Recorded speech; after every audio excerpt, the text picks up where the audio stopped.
नमस्कार दोस्तों, रिजल्ट में आप सबका स्वागत है फिर से। तो हम आप लोगों के बीच लेके आ चुके हैं घटना चक्र का टोस्ट टेस्ट सीरीज का 7वां पार्ट। तो ये 7 टेस्ट है बीपीएससी के टोस्ट टेस्ट सीरीज, जो घटना चक्र का जो बीपीएससी का टेस्ट है वो। तो चलिए हम लोग बिना टाइम वेस्ट किए हुए शुरू करते हैं 11 नंबर क्वेश्चन से, क्योंकि 11 से पहले मैथ दिया और मैथ को हम स्क्राइब करके चलते हैं। तो इसमें सबसे पहला क्वेश्चन आपको दिया, बिरसा मुंडा के गुरु कौन थे। तो बिरसा मुंडा के गुरु थे आपको आनंद पांडे। ठीक है दोस्तों, तो ये आनंद पांडे है। तो बिरसा मुंडा के गुरु थे आपको आनंद पांडे। तो यहाँ पर आनंद पांडे दिया हुआ है। तो चलिए फिर आगे हम लोग देख लेते हैं। नेक्स्ट दिया हुआ है, वर्ष 1904 में गोल्डन लिंक की स्थापना ब्रिटिश का बहिष्कार और स्वदेशी आंदोलन की प्रगति के लिए की गई थी। कहाँ पर किया गया था भाई। तो ये कहाँ, ये देखना है हम लोगों को। तो ये आपको बंगाल में, पंजाब में, कहाँ पे, अवध में। तो ये आपको किया गया था अवध में। तो अवध आपको यहाँ पे दिया हुआ है, बी में दिया हुआ है। चलिए अवध हो गया। इसके बाद नेक्स्ट हम लोग देख लेते हैं, बिहार के किस वकील ने असहयोग आंदोलन के समय अपना लाभप्रद वकालत छोड़ दिया था। तो वकालत आपको छोड़ा था राजेंद्र प्रसाद, डॉक्टर राजेंद्र प्रसाद, जो हमारे प्रथम राष्ट्रपति रहे देश के, राजेंद्र प्रसाद। इन्होंने वकालत छोड़ दिया था 1920 में। ठीक है, सब असहयोग आंदोलन 1920 में हुआ था। इसके बाद फिर आगे दिया हुआ है आपको, वो हम लोग देख लेते हैं दोस्तों 13। चलिए 13 पे चलते हैं। यहाँ है 1908 के छोटा नागपुर कास्ट अधिनियम पर रोक लगाई थी। तो 1908 के छोटा नागपुर अधिनियम पर किस चीज़ पर रोक लगाई गई। तो वो आपको रोक लगाई गई थी बेट बेगारों पर। तो ये आपको हो जाएगा ऑप्शन नंबर यहाँ पे सी, बेट बेगारों पर। फिर उसके बाद हम लोग देख लेते हैं, गांधी जी द्वारा शुरू किया गया एक साप्ताहिक पत्र हरिजन का प्रथम अंक 11 फरवरी 1933 को निम्न शहरों में से कहाँ प्रकाशित किया गया था। तो हरिजन इसलिए प्रकाशित किया था, हरिजन को महात्मा गांधी ने लिखा है। तो ये आपको पूना में किया था। हरिजन शब्द का सर्वप्रथम प्रयोग महात्मा गांधी ने किया था। और ये किया था आपको 1932 में, जब आपको 1932 में पूना पैक्ट हुआ था। पूना पैक्ट मतलब पुणे के यरवदा जेल में गांधी जी बंद थे, तब आपको भीमराव अम्बेडकर के साथ एक समझौता हुआ था, जिसपे आपको मदन मोहन मालवीय ने गांधी जी की तरफ से हस्ताक्षर किया था। तो चलिए हम लोग आगे चल के देख लेते हैं। अगला क्वेश्चन है, वो आपको दिया हुआ है, यज्ञ संबंधी विधि विधानों का पता चलता है तो ऋग्वेद, सामवेद, ब्राह्मण ग्रंथों में। तो सबसे पहले देखिए दोस्तों, तो ऋग्वेद में आपको ऋग्वेद में दिया हुआ है विधि विधान। उसके बाद फिर ब्राह्मण ग्रंथों में दिया हुआ है। तो जब ए और सी दोनों सही हो जाएगा तो आपका नंबर हो जाएगा ऑप्शन नंबर ई। उसके बाद फिर हम लोग चलते हैं, गुजरात में गुप्त काल बंगाल, दक्कन, तमिल राष्ट्रों में स्थित किस क्षेत्र से संबंधित है। गुप्त काल गुजरात में किस क्षेत्र से संबंधित है। तो वस्त्र उद्योग से। तो ये देखिए दोस्तों, जो गुप्त काल में जो वस्त्र उद्योग जो अपने चरम पर था, तो ये गुजरात, बंगाल, दक्कन और तमिल राष्ट्र इसमें संबंधित है वस्त्र उद्योग से। उसके बाद फिर हम लोग चलते हैं, गुप्त कालीन रजत मुद्राओं का नाम दिया था। गुप्त कालीन रजत, जो रजत मुद्रा, जो चांदी के सिक्के थे, उसका नाम था रूपक। ठीक है दोस्तों, चांदी के सिक्के का नाम रूपक था, और सोने के सिक्का जो गुप्त काल में था उसका नाम दीनार था। ठीक है, जो दीनार था सोने के सिक्का का नाम, और रूपक था चांदी के सिक्का, चांदी को रजत बोलते हैं।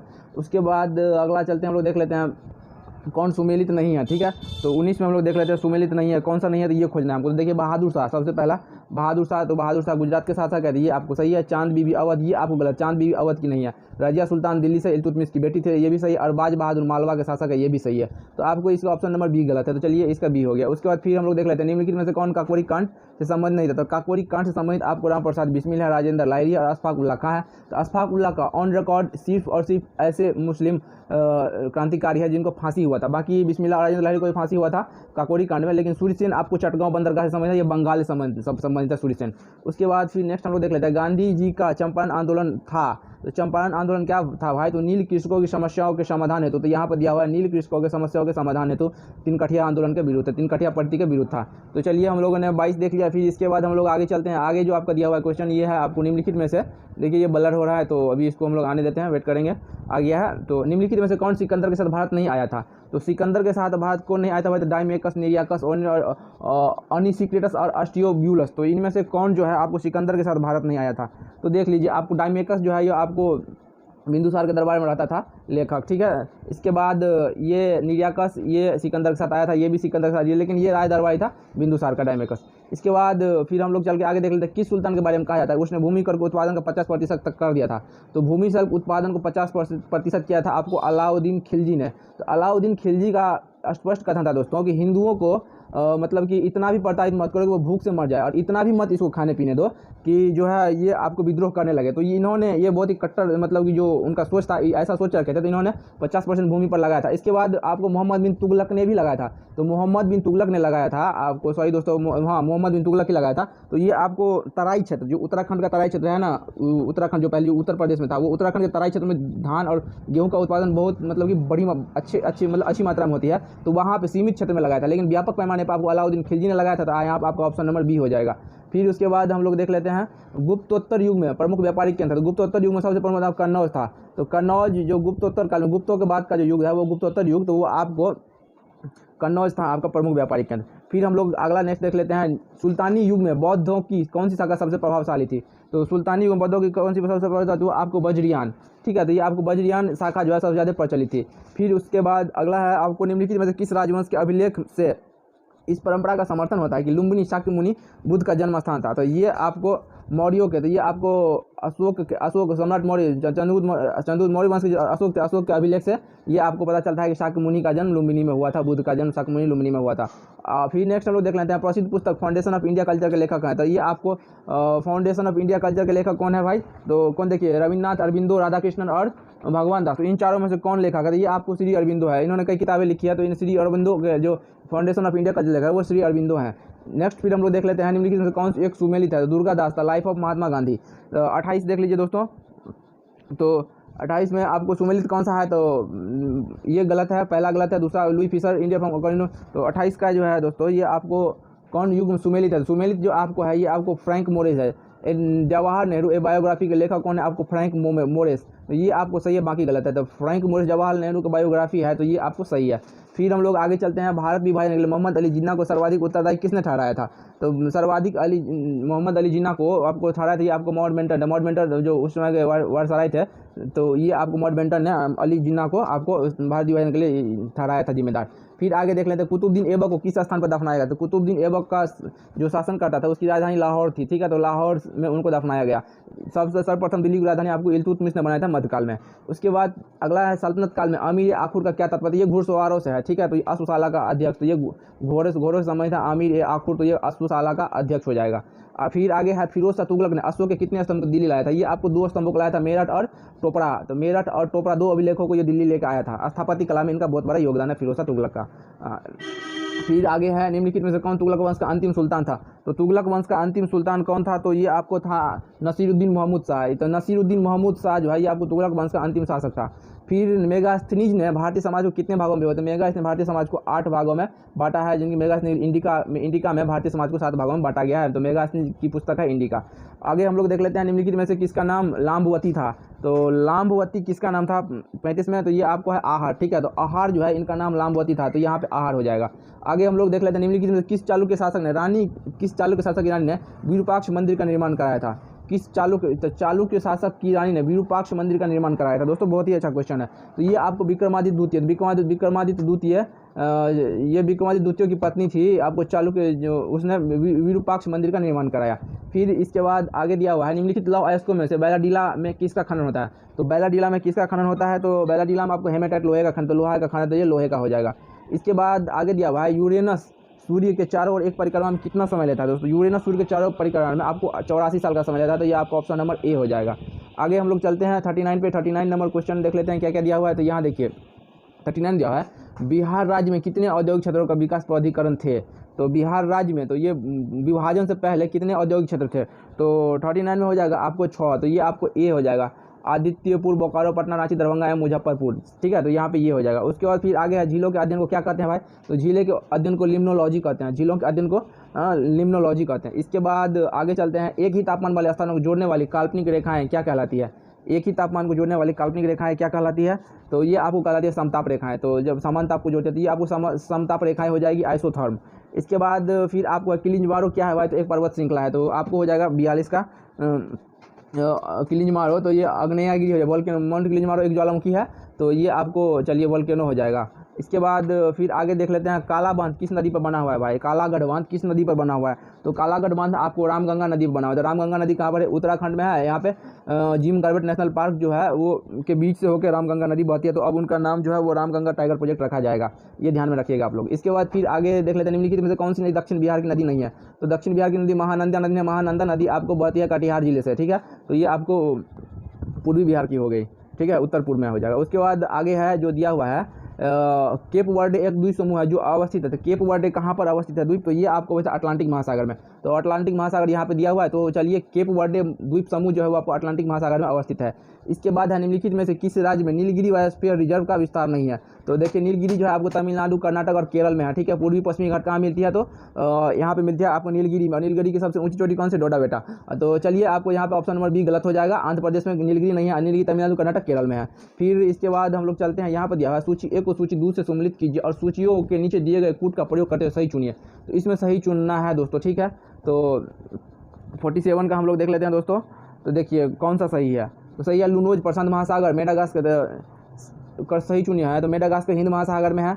तो चलिए मेडागास्कर हिंद महासागर में, ये आपको सही है, तो बी का 2 हो जाएगा। तो बी का 2 किस में दिया हुआ है देख लेते हैं दोस्तों। तो बी का 2 दिया हुआ है ए और सी में। तो सबसे पहले ए और सी में, तो देखिए मेडागास्कर सही होगा। इसके बाद फिर हो जाएगा आपको ग्रीनलैंड। तो ग्रीनलैंड आपको कहाँ पर है, तो ग्रीनलैंड आपको है ग्रीनलैंड आपको अटलांटिक महासागर में, ठीक है। तो सी का 3 हो जाएगा आपको, ठीक है। तो सी का 3, तो आपको जब 2 मिल गया है तो यहाँ पर मिल रहा है ए, तो ए चलिए ए हो जाएगा, ठीक है। और तो सभी सही है, तो लूनोज प्रशांत महासागर में, ग्रीनलैंड अटलांटिक महासागर में, और बैफिन आर्कटिक महासागर में। तो ये आपको हो जाएगा, यहाँ पे ये इसका मिलान हो जाएगा। इसके बाद आगे निम्नलिखित नदियों में से कौन मकर रेखा को 2 बार काटती है, तो मकर रेखा को 2 बार काटने वाली एकमात्र नदी है वो लिम्पोपो नदी है। दूसरी कोई भी नदी नहीं है जो मकर रेखा को 2 बार काटती है। तो विश्व की एकमात्र नदी जो मकर रेखा को 2 बार काटे वो आपको लिम्पोपो है, ये हमेशा याद रखना है। इसके बाद आगे दिया हुआ है निम्नलिखित में से कौन सुमेलित नहीं है, तो इसमें से गलत को खोजना है दोस्तों। तो देखिए सबसे पहले देख लीजिए चैलेंजर, तो प्रशांत महासागर उत्तरी प्रशांत महासागर, और आल्ड्रिक दक्षिण प्रशांत महासागर, सुंड्रा उत्तर अटलांटिक महासागर, और नाइरेस दक्षिण। तो ये चारों सही है दोस्तों, यहाँ आपको आंसर हो जाएगा। इसके बाद आगे दिया हुआ है जब किसी देश में 0 से 14 और 15 से 44 आयु समूह की जनसंख्या लगभग समान है तो जनसंख्या की वृद्धि को कहा जाएगा। तो जनसंख्या की वृद्धि को क्या कहा जाएगा, तो वो आपको हो जाएगा शून्य वृद्धि दर, क्योंकि जितनी पुरुषों की आबादी है उतना ही देखेंगे। फिर से देख लीजिए, किसी देश की 0 से 14 और 15 से 44 आयु की जनसंख्या लगभग समान है तो जनसंख्या वृद्धि दर शून्य हो जाएगा। इसके बाद आगे है निम्नलिखित में से कौन सा कथन सही है, तो सबसे पहले देख लीजिए हिमालय का निर्माण भूपवन भ्रंश के कारण, ये गलत है। उसके बाद ये पहला गलत, ठीक है दोस्तों। हिमालय प्राचीन पर्वत, हिमालय सबसे नई पर्वत श्रृंखला है, ये भी गलत। हिमालय कैलिडोनियस पर्वत समूह का समूह है, तो ये भी गलत है, ठीक है। और हिमालय की उत्पत्ति 33 सागर के कंप्रेस्ड होने से हुआ है, तो ये सही है। तो आपको डी सही हो जाएगा, तो 41 का आपको डी हो गया। इसके बाद आगे देख लेते हैं निम्नलिखित में सबसे अधिक यूरेनियम भंडार पाए जाते हैं, तो सर्वाधिक यूरेनियम का भंडार जो है वो आपको ऑस्ट्रेलिया में है, लेकिन इस ऑप्शन में आपको ऑस्ट्रेलिया दिया हुआ नहीं है, तो यहाँ आपको हो जाएगा कजाकिस्तान, ठीक है। तो यहाँ पर कजाकिस्तान एकदम सही है। बाकी अगर ऑस्ट्रेलिया रहेगा ऑप्शन में तो ऑस्ट्रेलिया माना, क्योंकि सर्वाधिक उत्पादन आपको ऑस्ट्रेलिया में 27% होता है, और कजाकिस्तान में पूरे विश्व का जो है 15% उत्पादन होता है, लेकिन ऑस्ट्रेलिया में आपको 27% उत्पादन होता है यूरेनियम का पूरे विश्व का। इसके बाद आगे हम लोग चल के देख लेते हैं 53 में भूमध्य सागरीय जलवायु वाले प्रदेश पाए जाते हैं कहाँ पर, तो 30 से 40 डिग्री के बीच, 40 से 50 डिग्री के बीच। तो 53 में देख लीजिए दोस्तों, तो ये आपको हो जाएगा 30 से 40 डिग्री। तो भूमध्य सागरीय जलवायु पाया जाता है 30 से 40 डिग्री अक्षांशों के मध्य महाद्वीपों के पश्चिमी भागों में, ये आपको भूमध्य सागरीय जलवायु पाया जाता है 30 से 40 डिग्री अक्षांशों के मध्य महाद्वीपों के पश्चिमी भागों में। फिर हम लोगों ने देखा आगे है निम्नलिखित में से कौन सी धारा प्रशांत महासागर से संबंधित नहीं है, तो प्रशांत महासागर। सबसे पहले देख लिया मोजाम्बिक, ये हिंद महासागर का है, ठीक है। तो पेरू की जलधारा, ओसियोरो जलधारा और कैलिफोर्निया जलधारा। तो 54 में होगा दोस्तों आपको मोजाम्बिक। तो मोजाम्बिक आपको हिंद महासागर में है, तो सबसे पहले हम लोग यहाँ छाट लेते हैं मोजाम्बिक, यहाँ पर ऑप्शन आपको मोजाम्बिक हो जाएगा। बाकी पेरू, ओसियो और ये कैलिफोर्निया, ये आपको प्रशांत महासागर से संबंधित है। फिर आगे नेक्स्ट जो दिया हुआ है विश्व की सबसे बड़ी अशोरोधक प्रवाल भित्ति कहाँ पर स्थित है, तो विश्व की सबसे बड़ी प्रवाल भित्ति कहाँ पर स्थित है, ये आपको ऑस्ट्रेलिया के पूर्वी तट पर सबसे बड़ी प्रवाल भित्ति है, तो ये आपका ऑप्शन नंबर ए हो जाएगा। इसके बाद आगे है निम्नलिखित पर्वतों में से किसका निर्माण एक महासागरीय और एक महादेशीय पट्टिका के अभिसरण से हुआ है, तो 56 का हो जाएगा दोस्तों आपको यूराल, अल्पास, रॉकी, इसमें इनमें से कोई नहीं हो जाएगा। तो यहाँ पर चलिए इनमें से कोई नहीं होगा, बाकी ये सब गलत दिया हुआ है। आगे फिर देख लेते हैं आइंस्टीन को नोबेल प्राइज़ किस कार्य के लिए दिया गया, और आइंस्टीन को नोबेल प्राइज़ दिया गया था आपको फोटो इलेक्ट्रिक इफेक्ट के लिए, तो पीई फोटो इलेक्ट्रिक इफेक्ट के लिए इनको नोबेल प्राइज़ दिया गया था, तो ये आपको डी हो जाएगा 1870 के आसपास। फिर आगे देख लेते हैं वो अगला देख लेते हैं 58 नंबर पे। तो चलिए 58 नंबर में आपको दिया हुआ है नीला थोथा का रासायनिक रूप क्या हुआ है, तो नीला थोथा का रासायनिक रूप आपको है कॉपर सल्फेट। कॉपर सल्फेट को नीला थोथा कहते हैं, तो नीला थोथा कॉपर सल्फेट, तो ये हो गया आपको सी। आगे है अपमार्जक क्या है भाई, तो अपमार्जक एक साबुन है, तो ऑप्शन नंबर यहाँ पे हो जाएगा ए हो जाएगा। अपमार्जक क्या है, तो एक साबुन है, क्या है। चलिए फिर हम लोग देखते हैं आगे यहाँ पर दिया हुआ है 60 नंबर में दिया हुआ है आपको लौंग एक मसाला पौधे के किस भाग से प्राप्त होता है, तो फूल के कली से प्राप्त होता है, तो ये ऑप्शन नंबर डी हो जाएगा।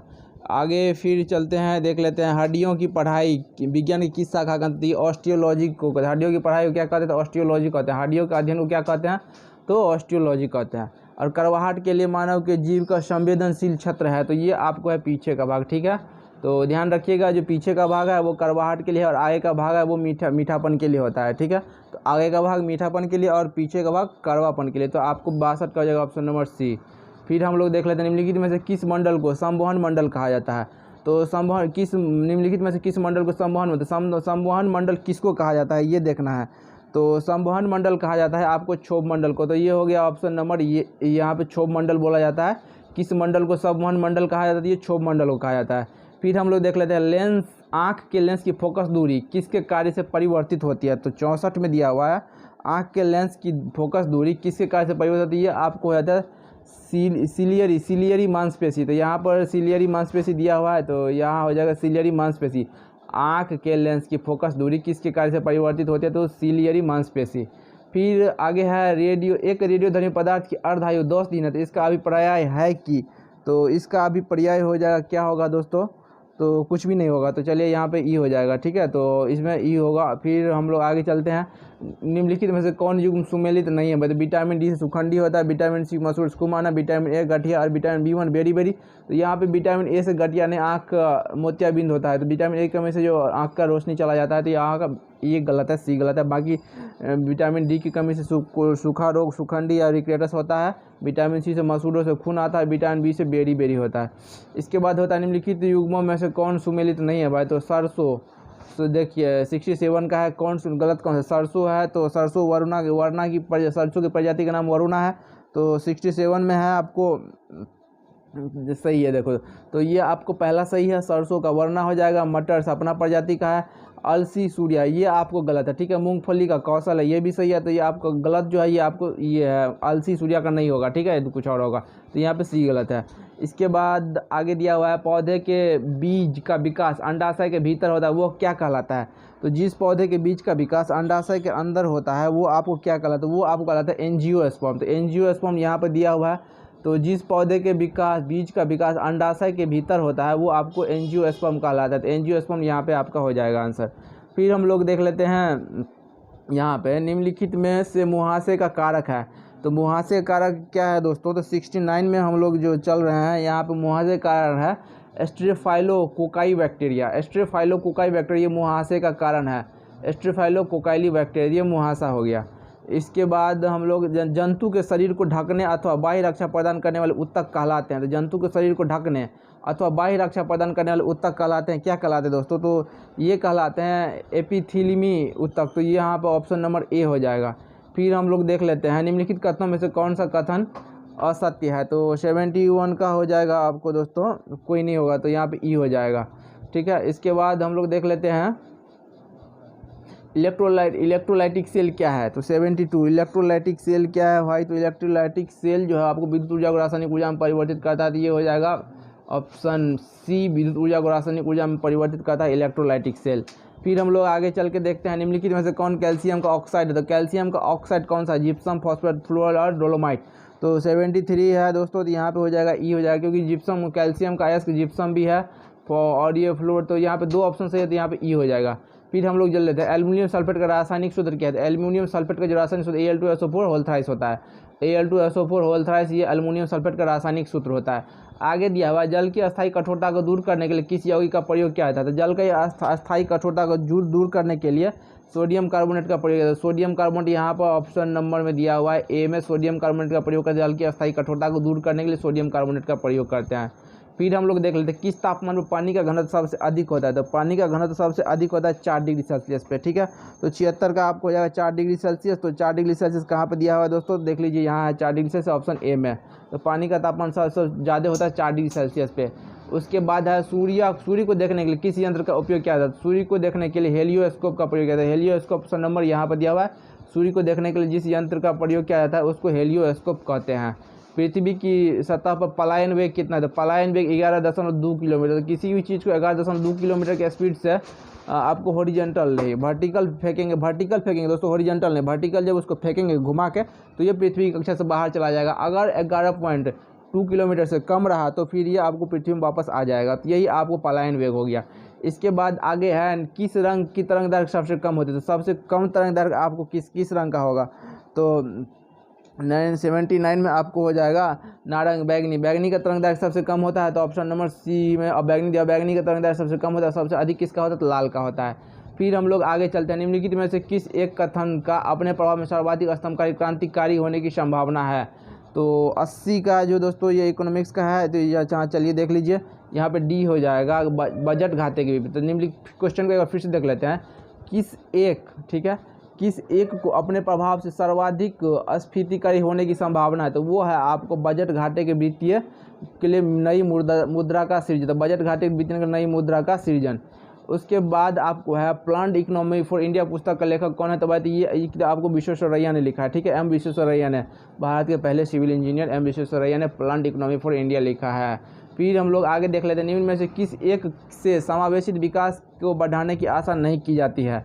तो समावेशित विकास बढ़ाने की आशा किस एक से नहीं की जाती है, तो ये आपको नहीं कहता राष्ट्रीय आय की ऊंची वृद्धि दर से। तो यहाँ पर हो जाएगा राष्ट्रीय आय की ऊंची वृद्धि दर। तो किस एक से समावेशित विकास दर को बढ़ाने की आशा नहीं की जाती है, तो ये आपको राष्ट्रीय आय की ऊंची वृद्धि दर से किया जाता है। फिर हम लोग देख लेते हैं रुपये की परिवर्तनीयता का तात्पर्य क्या है। तो रुपये नोटों के बदले सोना प्राप्त कर सकना, रुपये के मूल्य को बाजार की शक्ति निर्धारित करना और रुपये के अन्य प्रमुख। तो यहाँ 83 में दिया हुआ है दोस्तों, फिर से हम लोग पढ़ लेते हैं कि रुपये की परिवर्तनीयता का तात्पर्य क्या है। तो ये आपको तात्पर्य है रुपये के अन्य प्रमुख मुद्राओं और अन्य प्रमुख मुद्राओं के रूप में मुक्त रूप में परिवर्तित कर देने की अनुमति। तो फिर से देखिए, रुपये को अन्य प्रमुख मुद्राओं और अन्य प्रमुख मुद्राओं को रुपये में मुक्त रूप से परिवर्तित कर देने की अनुमति जो है आपको परिवर्तनीयता कहलाती है, इस तात्पर्य होता है। फिर हम लोग इसके आगे देख लेते हैं 83, इसमें अब जम के दिया हुआ है इकोनॉमिक्स इस सेट में, तो अच्छा ही क्वेश्चन है। इकोनॉमिक्स से भी कभी कभी क्वेश्चन ज़्यादा बढ़ा दिया जाता है। फिर 84 में भारतमाला परियोजना से भारत का निम्न में से कौन सा इंफ्रास्ट्रक्चर संबंधित है। तो भारतमाला परियोजना से सड़क इंफ्रास्ट्रक्चर, तो 84 का आपको हो जाएगा, देख लीजिए सड़क इंफ्रास्ट्रक्चर दिया हुआ है यहाँ पे। तो भारतमाला परियोजना सर ये अटल जी के द्वारा लाया गया था बहुत पहले ही, 2003 के आसपास भारतमाला परियोजना। आगे हम लोग चल के देख लेते हैं अंत्योदय कार्यक्रम सर्वप्रथम किस राज्य में हुआ था। तो ये आपको हुआ था राजस्थान में, ये आपको 70 के दशक में ही शुरू हुआ था, तो ये राजस्थान में हुआ था अंत्योदय कार्यक्रम।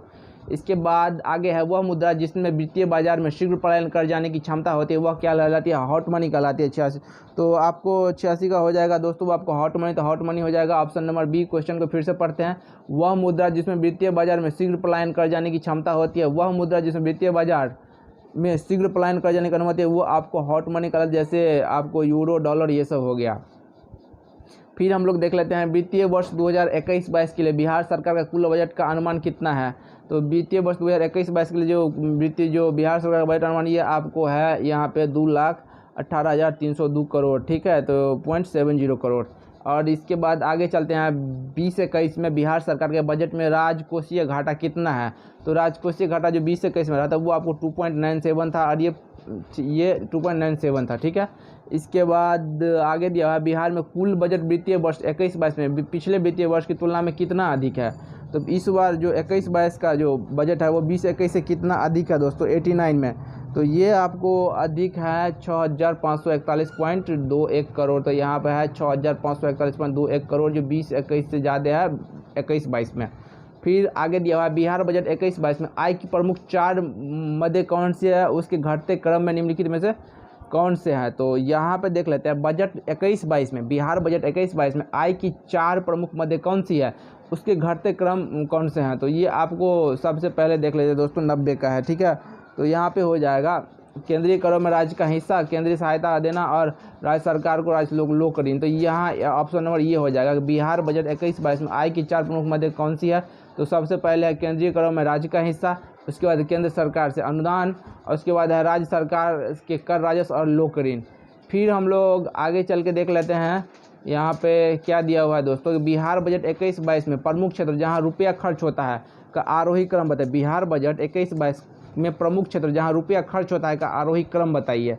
तो सबसे ज़्यादा रुपया कहाँ खर्च होता है, सबसे ज़्यादा आपको सामाजिक सेवाओं में खर्च होता है। तो यहाँ का सामाजिक सेवाएं किस में दिया हुआ है ये देख लेते हैं। तो चलिए 91 का जो है आपको 91 का यहाँ पे देखिए सामाजिक सेवाएं, तो सामान्य सेवाएं, आर्थिक सेवाएं और लोक ऋण पर। तो ये आपको ऑप्शन नंबर यहाँ पर दिया हुआ है, सबसे ज़्यादा जो खर्चा होता है कैसे क्रमानुसार जो बिहार सरकार का खर्चा आता है वो है सामाजिक सेवा, फिर सामान्य सेवा, फिर आर्थिक सेवा, उसके बाद लोक ऋण। चलिए यहाँ पर हम लोगों ने देखा। इसके बाद आगे दिया है राज्य में जैविक कृषि को बढ़ावा देने के लिए निर्मित जैविक कॉरिडोर की स्थापित किया जा रहा है कितने जिलों में। तो ये आपको 13 जिलों में किया जा रहा है, जिसमें गंगा किनारे 12 जिले हैं और एक जिला जो एक्स्ट्रा है वो मुख्यमंत्री नीतीश कुमार का नालंदा जिला है। तो ध्यान रखिएगा, गंगा किनारे 12 जिला और एक नालंदा जिला जो गंगा के किनारे नहीं है लेकिन उसको भी जैविक कॉरिडोर में शामिल किया गया है। फिर हम लोग देख लेते हैं बिहार के पर्यावरण वन जलवायु परिवर्तन विभाग द्वारा बिहार के किस जिले में दूसरा चिड़ियाघर स्थापित किया जाएगा। तो बिहार में दूसरा चिड़ियाघर आपको अररिया जिले में स्थापित किया जाएगा। आगे दिया है बिहार बजट के अनुसार कब तक उच्च शिक्षा के लिए 50% सकल नामांकन अनुपात प्राप्त की जाएगी। तो 94 है आपको, 94 का यहाँ पे हो जाएगा 2035 तक। तो सबसे पहले है बिहार बजट के अनुसार कब तक उच्च शिक्षा के लिए प्रतिशत सकल नामांकन ये प्रतिशत ये आपको 2035 तक हुआ, ऑप्शन नंबर डी में हो जाएगा।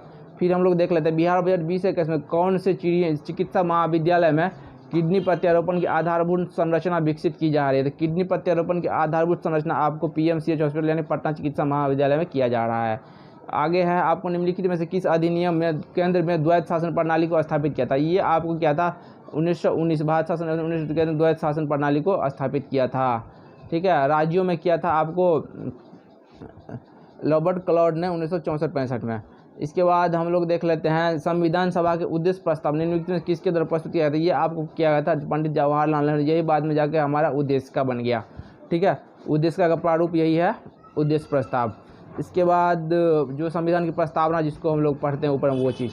फिर नीचे दिया हुआ है भारतीय संविधान के निम्नलिखित में से किस अनुच्छेद में यह व्यवस्था की गई है कि सभी अल्पसंख्यकों को अपनी रुचि की शिक्षण संस्थाओं में स्थापना व प्रशासन का अधिकार होगा। तो ये आपको हो जाएगा 98 का हो जाएगा अनुच्छेद 31। ठीक है, तो यहाँ पे हो जाएगा अनुच्छेद 31, तो यहाँ ऑप्शन नंबर डी में अनुच्छेद 31 दिया हुआ है। आगे हम लोग 99 में देख लेते हैं निम्नलिखित में से किसको संविधान द्वारा मौलिक अधिकारों को लागू करने की शक्ति दी गई है। तो किसको संविधान के द्वारा मौलिक अधिकारों को लागू करने की शक्ति दी गई। तो मौलिक अधिकारों को लागू करने की शक्ति आपको सर्वोच्च न्यायालय उच्च न्यायालय के न्यायाधीशों को है। तो ये यहाँ पर हो जाएगा उच्च न्यायालय और सर्वोच्च न्यायालय।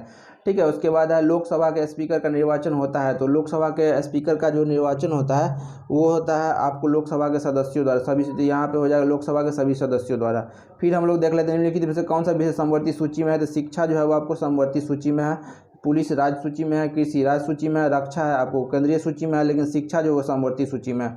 फिर हम लोग देख लेते हैं संविधान के अनुसार राज्य विधानसभा का सदस्य बनने की न्यूनतम आयु कितनी होनी चाहिए। तो राज्य विधानसभा की न्यूनतम आयु जो है वो आपको 25 वर्ष है। तो 102 में हो जाएगा आपको 25 वर्ष, तो यहाँ 25 वर्ष दिया हुआ है। फिर हम लोग आगे देख लेते हैं भारतीय संविधान का अनुच्छेद 371 में किन राज्यों के बारे में बात करता है। तो ये अनुच्छेद गुजरात और महाराष्ट्र के बारे में बात करता है। तो यहाँ पर ई हो जाएगा 103 का आंसर। ठीक है दोस्तों, तो चलिए अनुच्छेद 371 में गुजरात महाराष्ट्र और ये दोनों को अनुच्छेद 371 का तो कुछ विशेष प्रावधान दिए गए हैं। तो यहाँ 2 हो जाएगा, तो ऑप्शन नंबर ई हो जाएगा। फिर आगे हम लोग देख लेते हैं भारतीय संविधान किस अनुच्छेद में जिला योजना समिति के गठन का प्रावधान है। जिला योजना तो 104 का है दोस्तों। तो जिला योजना का तो ये आपको दिया है ZB में। ठीक है, तो 243 का ZB हो जाएगा कि भारतीय संविधान किस अनुच्छेद में जिला योजना समिति का गठन, ये आपको ZB में है। फिर हम लोग आगे देख लेते हैं, ये आपको दिया हुआ है भारतीय संविधान में भाग 9 में संविधान संशोधन तक जोड़ा गया है। क्या जोड़ा गया है भाई। तो ये 42 में तो 105 का हो जाएगा मिनी संविधान उसको बोलते हैं। तो मिनी 73वां संविधान संशोधन अधिनियम, तो यहाँ पर हो जाएगा ये नहीं होगा। ठीक है, भारतीय संविधान के भाग 9 किस संविधान संशोधन के तहत जोड़ा गया। तो ये आपको 73वां संविधान संशोधन 1992। फिर हम लोग आगे चल के देख लेते हैं संघ की राजभाषा हिंदी और लिपि देवनागरी हुई किस अनुच्छेद से संबंधित है। तो ये आपको अनुच्छेद 343 संबंधित है। तो यहाँ पे 106 का हो जाएगा, यहाँ पे ए हो जाएगा। ठीक है दोस्तों, तो संघ की राजभाषा हिंदी और लिपि देवनागरी हुई, तो ये आपको अनुच्छेद 303 होगा। और देवनागरी लिपि को अपनाने के लिए सर्वप्रथम आवाज़ उठाया था आपको सुभाष चंद्र बोस ने। फिर हम लोग देख लेते हैं प्राक्कलन समिति में लोकसभा के कितने सदस्य होते हैं। तो प्राक्कलन समिति में लोकसभा के आपको 30 सदस्य होते हैं। ठीक है, तो 30 सदस्य होते हैं प्राक्कलन समिति में। राज्यसभा का कोई सदस्य नहीं होता है। और आपको होता है 22 सदस्य। तो 22 सदस्य जो होता है वह आपको लोक लेखा समिति में होता है, जिसकी 15 आपको संसद लोकसभा से और 7 आपको राज्यसभा में होता है। 15 और 7 22 होता है लोक लेखा समिति में। लेकिन जो प्राक्कलन समिति एस्टीमेट कमेटी है, तो एस्टीमेट कमेटी के टोटल सदस्यों की संख्या 30 होती है।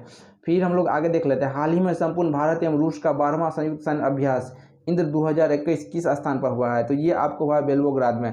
ठीक है दोस्तों, तो 108 का आपको हो जाएगा बेल्वोग्राद। ठीक है, तो भारत और रूस के बीच जो इंद्र अभ्यास होता है वो आपको बेल्वोग्राद में, रूस के बेल्वोग्राद में हुआ था। फिर हम लोग आगे देख लेते हैं वन स्कूल वन IAS योजना किस राज्य से संबंधित है। तो ये आपको केरल राज्य से संबंधित है। तो यहाँ पे हो जाएगा ए। फिर हम लोग आगे देखते हैं विश्व प्रवासन रिपोर्ट 2022 किस वैश्विक संगठन द्वारा प्रकाशित किया गया है। विश्व प्रवासन रिपोर्ट 2022 किस वैश्विक संगठन के द्वारा प्रकाशित किया गया है। तो ये आपको विश्व आर्थिक मंच, विश्व स्वास्थ्य मंच किसके द्वारा किया गया है दोस्तों, 110 का।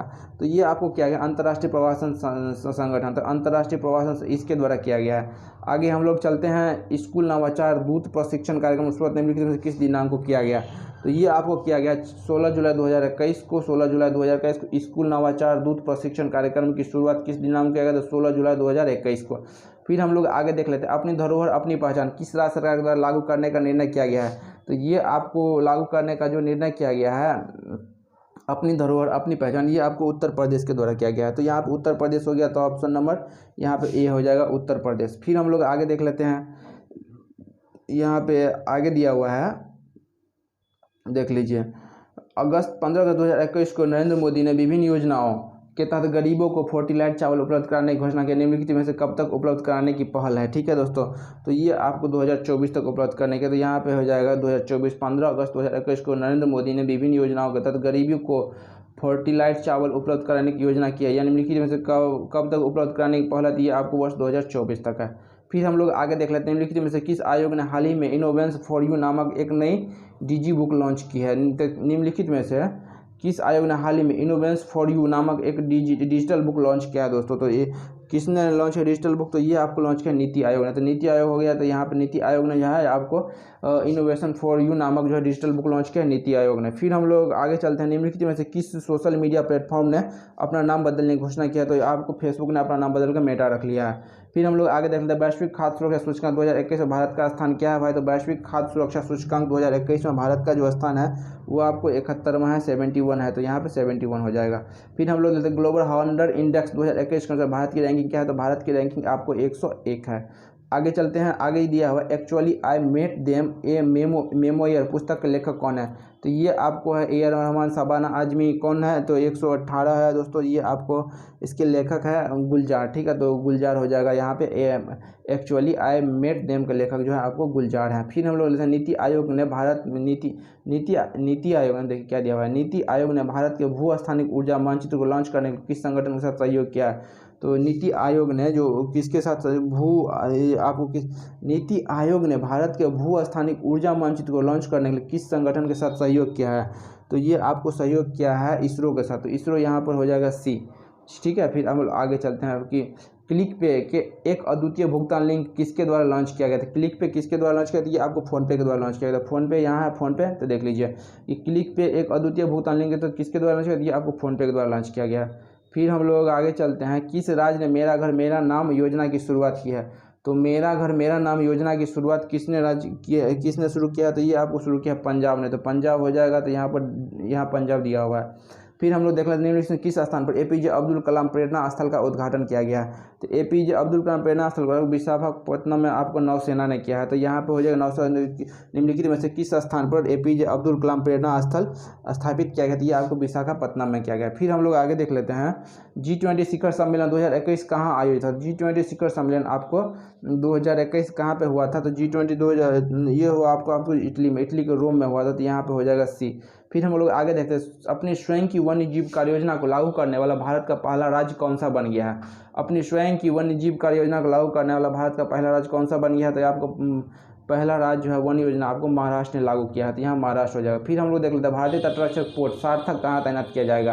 तो भारतीय तटरक्षक पोर्ट सार्थक को कहाँ तैनात किया जाएगा? तो आपको तैनात किया जाएगा गुजरात में। तो गुजरात यहाँ हो जाए, गुजरात में तैनात तटरक्षक सार्थक को तैनात किया जाएगा गुजरात में।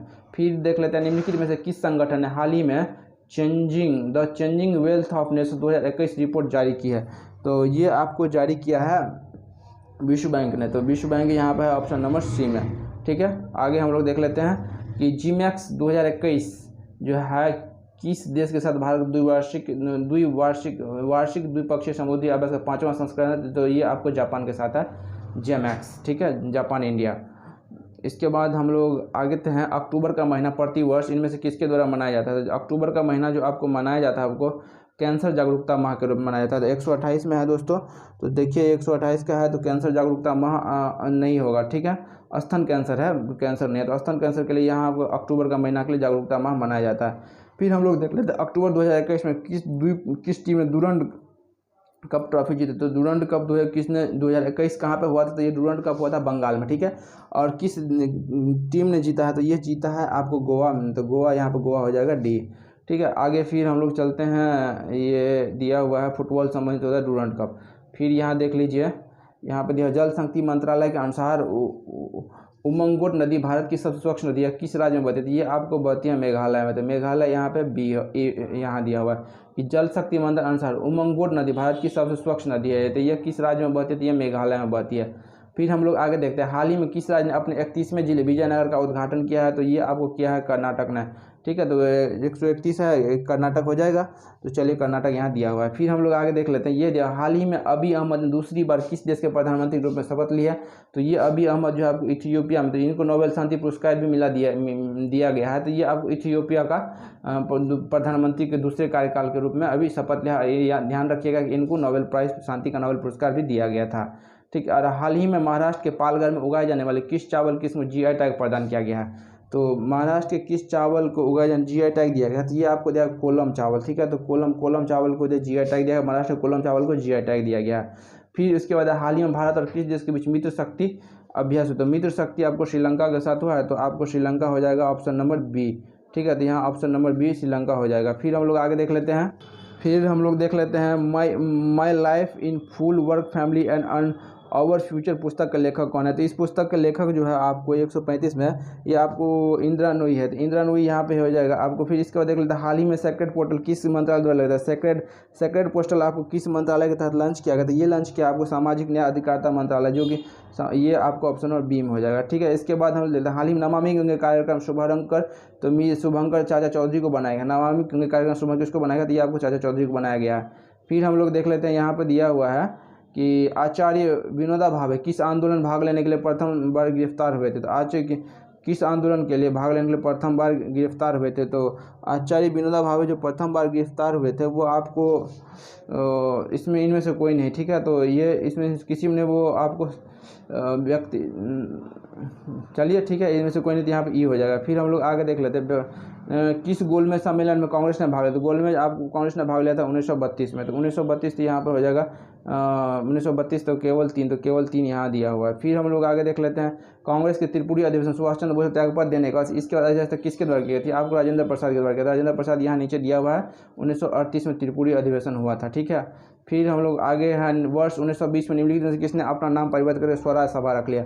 स्वराज सभा अपना नाम किसने परिवर्तित करके रख लिया था। स्वराज सभा नाम परिवर्तित करके आपको रखा all India home rule league. तो all India home rule league ने अपना नाम बदलकर स्वराज सभा रख लिया था। फिर हम लोग देख लेते हैं, किस महापुरुष ने मैजोनी, गैरीमल्ड, शिवाजी और श्री कृष्ण की जीवनी लिखी। ये अमेरिका में कुछ समय रहे तथा वे केंद्रीय सभा के सदस्य भी निर्वाचित हुए थे। तो ये आपको हो जाएगा लाला लाजपत राय, ठीक है। तो लाला लाजपत राय 145 हो जाएगा, ठीक है दोस्तों। 145 में ये लाला लाजपत राय। फिर हम लोग आगे देख लेते हैं, निम्नलिखित में से कौन भारत में उपनिवेशवाद के आर्थिक आलोचक थे। उपनिवेश के आर्थिक आलोचक थे आपको दादा भाई नौरोजी और RC दत्त। तो दादा भाई नौरोजी तो 1 और 3 2, तो 1 और 2, तो यहाँ पर डी ऑप्शन सही हो जाएगा। फिर हम लोग आगे देख लेते हैं, तभेगा आंदोलन कहाँ हुआ था। तभेगा आंदोलन आपको हुआ था बंगाल में। तो यहाँ आपको बंगाल हो जाएगा। फिर आगे देखते हैं, अखिल भारतीय किसान सभा के पहले अध्यक्ष बने हैं तो सहजानंद सरस्वती बने। तो यहाँ पर सी हो जाएगा। फिर हम लोग गांधी इविन समझौते में किस आंदोलन को रोकने का प्रावधान था।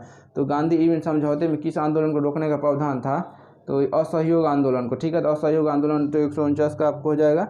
देख लीजिए दोस्तों, सविनय अवज्ञा आंदोलन को रोका गया था। यहाँ आपको 1900, ये आपको असहयोग 1920 में ही हुआ था, लेकिन गांधी इविन 1931 में हुआ था। तो असहयोग आंदोलन, सविनय अवज्ञा आंदोलन को नमक आंदोलन भी कहते हैं। फिर हम लोग देखते हैं, रैमजे मैकडोनल्ड द्वारा घोषित सांप्रदायिक पंचायत के समाधान किया गया था। तो ये यहाँ आपको किया गया था पूना पैक्ट के तहत। तो पूना पैक्ट यहाँ पर ऑप्शन और बी हो जाएगा। तो चलिए दोस्तों, इसी के साथ हम लोग फिर अगले टेस्ट में मिलते हैं, तब तक के लिए जय हिंद।